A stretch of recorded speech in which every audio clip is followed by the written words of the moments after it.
Housemates, sa inyong pananatili sa bahay ko, masusi kong pinagmamasdan ang inyong mga kilos. At sa loob ng panahon na ito, lahat kayo ay nagkaroon na ng iba't ibang mga violations.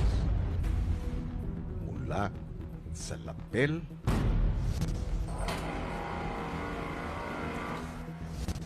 pagbulong,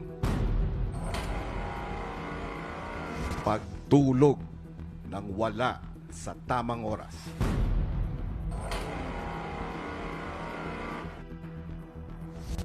pagmumura,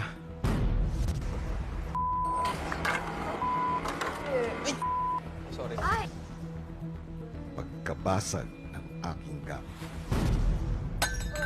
Ay, shakalaka.